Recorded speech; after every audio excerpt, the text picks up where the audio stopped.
Por isso que a regra já diz, equilíbrio é tudo na nossa vida. E a gente continua falando sobre saúde aqui agora com o quadro Você e o Doutor. Hoje com o Dr. Antônio Sprosser. Bom dia, doutor. Tá boa, como vai? Pessoal, olha só, hoje, dia 16 de maio, é o Dia Mundial de Conscientização sobre a doença celíaca, uma enfermidade autoimune causada pela intolerância ao glúten. Estima-se que o problema afete em torno de 2 milhões de brasileiros e a maioria ainda sem diagnóstico. É por isso que o nosso médico de família, Dr. Antônio Sprosser, está aqui com a gente para tirar todas as dúvidas sobre a doença celíaca. E eu queria que o senhor começasse explicando para todo mundo em casa exatamente o que é a doença celíaca. Então, Aninha, Renatinha, tudo bem? Bom dia. Bom dia. O que acontece? Quando você come trigo, aveia, centeio e cevada, todos eles têm alguma coisa em comum chamada o glúten. E o glúten é uma proteína que fica presente nesses alimentos aqui. E essa proteína, quando entra no corpo humano, o nosso corpo produz anticorpos. Certo. Contra o glúten. E aí acaba lesando o intestino. Então, aonde que tem o glúten? Normalmente tem nos pães, em todos os alimentos que você usa esse trigo, aveia, centeio e cevada. Os cereais do café da manhã, por exemplo. Lógico, inclusive nos alimentos de domingo, quando você vai fazer... Empanados. Nos empanados. E não esqueçam que bebida alcoólica também tem glúten. Como, Quais? por exemplo, o uísque, a vodka e a cerveja. O vinho tem glúten, doutor? O vinho não tem glúten. O vinho não tem. Mas esses que eu falei têm glúten e pode desencadear essa reação autoimune. Ou seja, os anticorpos vão contra o seu corpo e destroem o nosso intestino. Agora, doutor, o que acontece no intestino da pessoa que tem a doença celíaca? Então, olha que coisa, Renatinha. Aqui é o intestino, tá? Aqui eu peguei uma célula do intestino delgado. Esses cabelinhos que vocês estão vendo são chamados vilosidades. E é aqui que ocorre a absorção dos alimentos. Quando você tem a doença celíaca, os anticorpos vêm, destroem todos esses vilos e olha como é que fica a mucosa do intestino.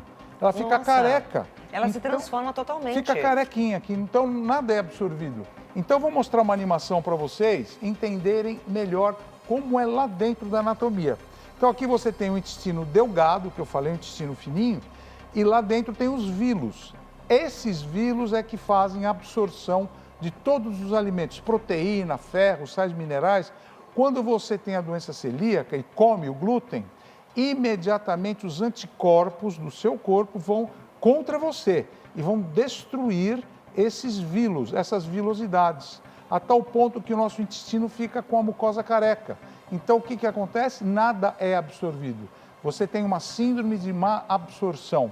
Isso é muito prejudicial porque tem sinais e sintomas da doença que muitas vezes podem agravar a sua qualidade de vida, o seu crescimento, o seu desenvolvimento, até morte prematura. Então, eu tenho alguns amigos que descobriram a doença celíaca e aí acho que a maior dúvida para todo mundo é para tentar entender se é ou não o problema, sintomas. Sim. O que o nosso corpo começa a mostrar para indicar que eu tenho esse problema? Tem esse problema. Boa pergunta. Vamos dar uma olhadinha quais são os principais sinais e sintomas da doença. O primeiro deles é diarreia ou prisão de ventre. E esse sintoma As duas coisas podem acontecer, doutor? Eu sempre achei que fosse só a diarreia. Não, pode acontecer também a prisão em qualquer idade, viu? A dor abdominal é uma dor forte, de intensidade progressiva, logo após eu me alimentar com o glúten. Além disso, você tem flatulência, gases, o abdômen fica cheio de gases. Onde você vai, você fica eliminando gases. É uma coisa horrível para quem tem isso aí. E isso pode ser criança também. Essa inchaço abdominal, ele não tem hora e não tem como fazer. E esse inchaço abdominal, você não tem paz na sua vida. Além disso, perda de peso progressiva e não tem explicação. Você vai perdendo peso sem saber o que está acontecendo. E além do mais, esses casos dão cólica, dor, distensão. Essa cólica pode ou não estar associada com diarreia e muitas vezes você não sabe o que fazer, né? A sensação de estufamento junto com a cólica faz muitas vezes você não ir até o trabalho. E como eu falei que essa doença pode desenvolver até na fase de criança, a anemia é um dos quadros clínicos mais importantes, porque o ferro da alimentação não é absorvido pelo intestino. E além disso, como a proteína também não é absorvida, você começa a ter queda de cabelo.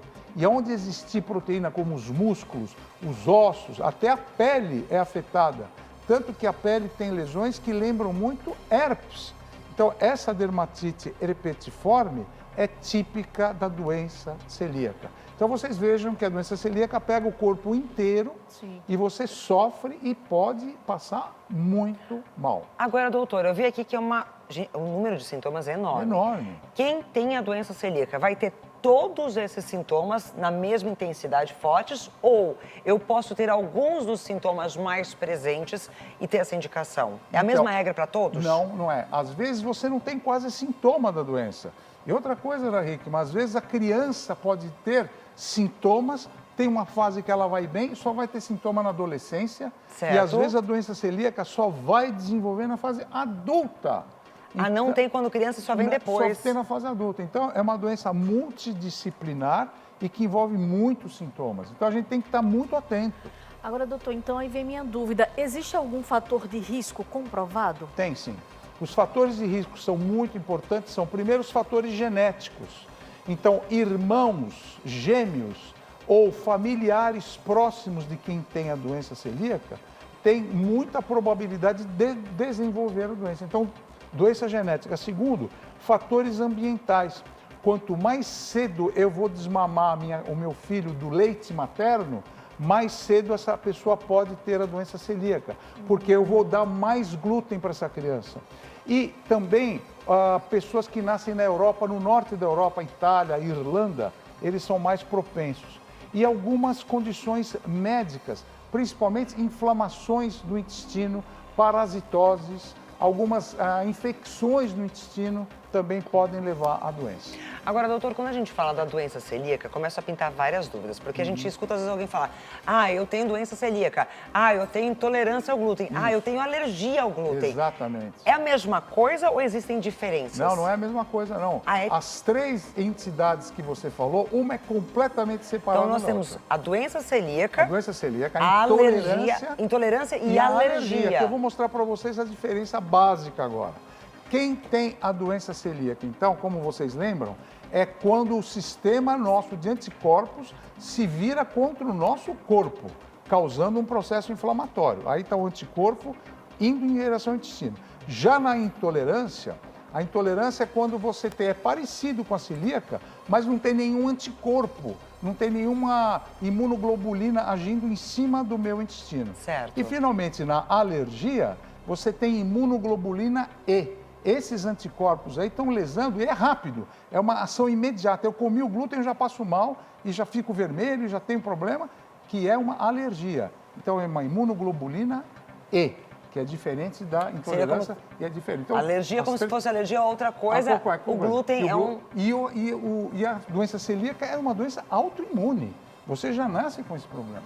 Agora, doutor, olha só, como é que a gente pode ter certeza de que se trata de um quadro de doença celíaca? Tem alguma complicação? E assim, existe tratamento com medicamentos? E eu tenho uma dúvida também, doutor. Invadir a pauta aqui é o seguinte, ó. Assim que é bom, a gente não ouvia falar, na época dos meus avós, dessa intolerância ao glúten. Os produtos que nós consumimos hoje, teve um aumento de glúten, por exemplo? Tem mais glúten do que no passado? Boa pergunta de vocês, viu? Porque hoje todo mundo fala assim, é alérgico a tudo, antigamente, não pode comer nada. Não tinha nada disso, todo mundo comia de tudo, não acontecia nada. Então, César Filho, atualmente o que acontece é que como a gente desmama a criança mais cedo, como você vai e come mais quantidade de alimentos, o glúten está cada vez mais presente na dieta do brasileiro. E não é só do brasileiro. Em qualquer país, parece que o glúten chegou para ficar mesmo. Porque dá mais saciedade, você come um pouquinho já está sem fome, né? Mas essa industrialização dos produtos também não aumentou a quantidade de glúten, não? Aumentou e usa muito glúten para esse tipo de industrialização. Agora, imagina agora que você chega no seu médico e fala, doutor, mas eu tenho ou não tenho? Como que você vai fazer o diagnóstico? Isso, que como é? Eu fiz 3 em 1, né, doutor? Eu lhe compliquei tudo, né? Diagnóstico, complicação e tratamento. O diagnóstico eu posso fazer uma endoscopia, vou até lá o ilho, faço uma biópsia ou posso ingerir uma cápsula endoscópica para fazer o diagnóstico. E mais recentemente, mais modernamente, no exame de sangue, a gente pode detectar os anticorpos, anti-endomísio, antigliadina, transglutaminase tecidual, e também os genes HLA-DQ2 e HLA-DQ8, que são os genes que dão a doença. E no sangue eu já posso detectar. Tem complicação essa doença? Tem. Quais são? A mulher fica infértil, baixa de peso, anemia, câncer do intestino, geralmente o linfoma. Então tem que cuidar. São coisas muito sérias. Muito sérias. A gente e está tratando de infertilidade, perda de peso, e anemia, câncer. Câncer. Exatamente. Então tem que por prestar isso, atenção. Tem que diagnosticar. E o tratamento a gente faz como? Suplementos vitamínicos, porque eu perdi os suplementos, então eu dou ferro, vitamina B12, como mais proteína e elimino o glúten da minha dieta. Se esses cuidados não forem suficientes, então eu entro com alguns remédios como azatioprina, corticoides, mas aí a doença é muito mais grave. Bom, doutor, essas dúvidas você pode continuar falando a respeito nas nossas redes sociais, porque o consultório aqui é enorme. Eu tenho certeza que todo mundo em casa tem dúvida, sim, quer mandar pergunta e você pode, através do nosso @hoje-em-dia, com a hashtag Hoje em Dia, doutor Antônio Spreuser. Obrigada. Obrigada. Semana que vem tem Martinha. mais consultório, Prazer estar viu? com vocês. Ao vivo aqui, mas agora ele vai continuar nas nossas redes sociais.